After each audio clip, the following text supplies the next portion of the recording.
Bago nga parokya ni San Isidro Labrador sa Villaflor na kinahanglan og pagtambayayong aron mapabarog ang simbahan sa parokya hagit sa Arsobispo ngadto sa katawhan. Nagkinahanglan og pagtambayayong aron makapabarog ang parokya ni San Isidro Labrador sa Villaflor og simbahan. Kini ang gipanayag ni Archbishop Martin Sarmiento Dabawa DD ato sa canonical erection sa parokya ni San Isidro Labrador sa Villaflor, Quezon City.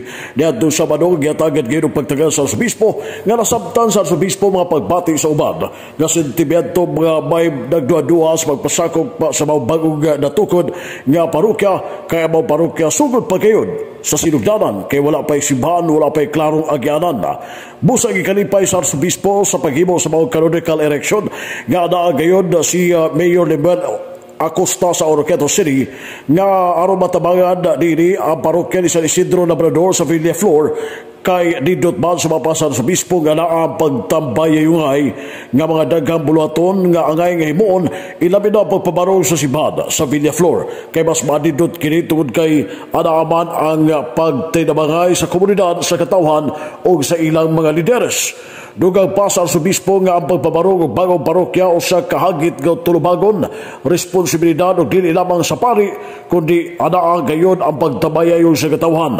Kinahanglan nga naa ang istoryahanay mag-inambitay sa unahuna aron mapabarog ang simbahan og hagyo sa Arsobispo nga dili ipatigbabaw ang garbo huptan ang pagkamapabsanon mudawat sa usag-usa kung unsay masayop o dili manikayan nga masinati kini labi na sa mga leader diha simbahan bisan nga may mga higayon nga dili magsinabtanay apan ang pag-ampo ang makahiusa kanila o pinaagis pag-adto sa simbahan o mahimo og meeting aron mapaambit ang hunahunang mga ideyas aron unsa ang mga kalampusan alang sa pagpangandoy sa parokya o mga maningkamot nga makabuhat gayon og simbahan.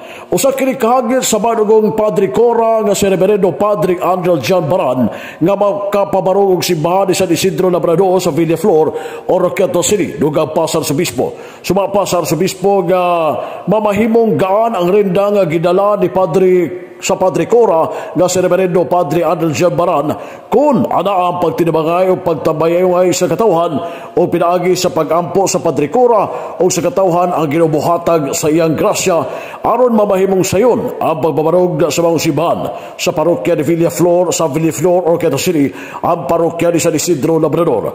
Og likayan ang dili o dali pagpakayubos huptan ang kadasig kaya tanan nga kagustuhan sa Ginoo kining tanan mao ang pagbuot sa Ginoo og igo lamang ang matag usa ang mihimo sa unsay buot sa Dios.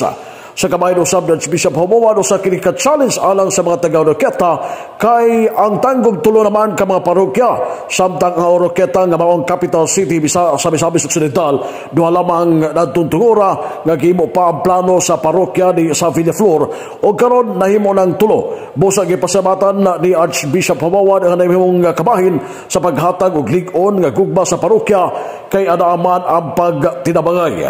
Nasaksihan ang katumanan sa mga saad sa pagpabarog sa mga parokya kay ang pagkatao sa bagong parokya sa Villaflor, ang pagpabarog nini sa Villaflor, Oroqueta City, kay ang simbahan nakakita sa panginahanglan sa katawhan nga adunay pari nga mugiya o buobo sa pagtuo o sa pagpahibugso sa mga parokya na agyon ang paglaom nga sumaabot o sa mga paglaom ng kinahanglan o pagtabayayong o dili lamang mahimong pasagdan ang parokya kay kini kabilin labi na sa mga katawhan sa ilang mga umaabot nga henerasyon sa mga apo ang mga amahong pagtuo nga mo'y mugiya sa kinabuhi o sa taliabot nga kinabuhi kay isip parokya gipadala aron mosangyaw sa maayong balita nga mao ang ebanghelyo sa Ginoo.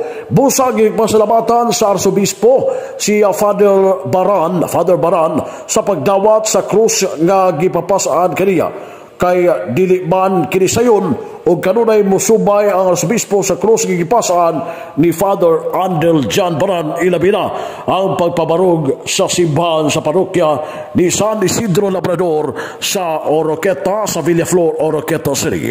Aniya at may payag sa Arsobispo sa lokal na simbahan sa Archdiocese sa Osamis, Most Reverend Martin Sarmiento Dabawa DD Atulkiri sa canonical erection sa parokya sa Villaflor, ang parokya ni San Isidro Labrador sa Villaflor, Oroqueta City.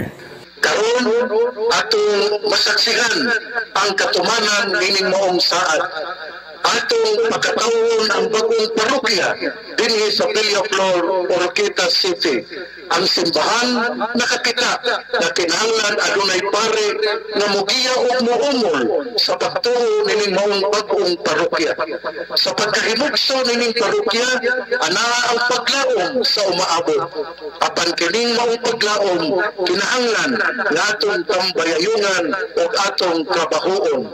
Dili lang kita mutanaw o dili magpakabana. Ang bagong parokya dinhi sa Villaflor mo'y atong ikabilin sa atong mga apo. Ang pagtuo na mo'y mugiya sa kinabuhi nato ug sa taliabot na kinabuhi. As a parish, we are called to be a community of disciples, living out the gospel values of love, compassion, and service. We are sent to proclaim the good news, to heal the broken-hearted, and to bring hope to those who have lost it. May this parish in Villaflor be a place of welcome, a refuge for the weary, and a sanctuary for sanctity. Padre Angel Jan Baran, salamat sa imong pagdawat sa krus nga akong ipapasan kanimo. Dili man ni sayon, kay ako man siyang balik-balikon ug tan-aw pod. Kumusta ang imong cross? At tipi kamay payag sa Arsobispo sa lokal nga si Badge Archdiocese sa Osabis, Archbishop Martin Sarmiento Moa DD. Samtang si Mayor Lemuel Acosta sa Oroquieta City panayag usab nga iyang gikalipay nga mamahimo kining kabahin ilabi na sa paghatag og tabang ilabi na pagpaningkamot uban ang komunidad nga makapabarog ang parokya ni San Isidro Labrador sa Oroquieta City o simbahan ni saan ang mayor sa Oroquieta nga andam siya kanunay mutabang sa unsay mga panginahanglan labi na ang pagpabarog simbahan o paghatag o gagyanan diha mismo sa simbahan sa Villaflor o gani kamatuoran nini sumapa sa mayor nga gigahina diya andam siya mugahin alang sa maong paghatag o tabang gika mismo sa Oroquieta Local Government Unit lagi sa mga proyekto diha sa komunidad aron nga mapaduol diha sa parokya sa Villaflor, Oroquieta City. Ano sa mapayag ni Mayor Lemuel Merrick Acosta sa Oroquieta City gipanayag nini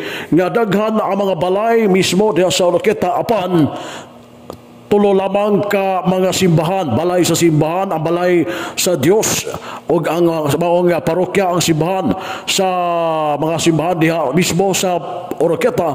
Busa hagit kini sa mga batuon nga hatagan og tabang at imanon og suportahan ang balay sa Dios. Ilabi na bag-o nga parokya sa Villaflor, Oroquieta City.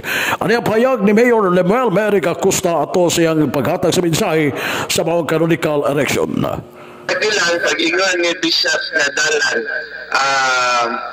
tanaw din ko sa kong listahan for next year's project, kay galista-lista na ko. Mo nang ingon ko pagbuot gyud sa Ginoo kay napoy 7 million nga balance nga wa pa pud nako nabutangan og project. So ang 7 million din na nadahan. Mao na naman diri sa kapitan magtuba ayo katawa-katawa ka kay imo kani trabaho. Dili na ko ma-implementar ang mga proyekto kung di ka ka-negotiate sa tagiya sa dalan na ito na ang maunga luna para ihatag na to para matukuran o dalan. Hangiyok ko. Ayaw ng compliance na 4 meters lang. Katug yung standard 8 meters ang ato ang himuon. Para dako, dili mahalang ang ato ang mga sakyanan. Dan ikaduha, garbo nato isa ka komunidad nga magtukod tag balay sa Ginoo.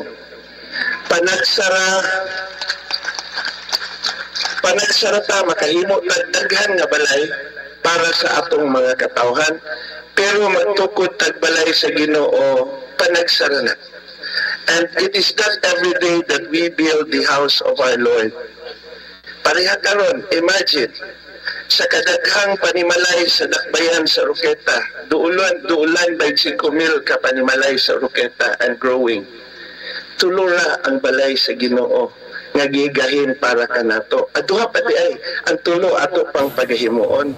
Alang sa DX, din si Manang Gabala, Radio Simad, Dominic Manuel, Ron Kino Jr., Danang sa Nagbiyan.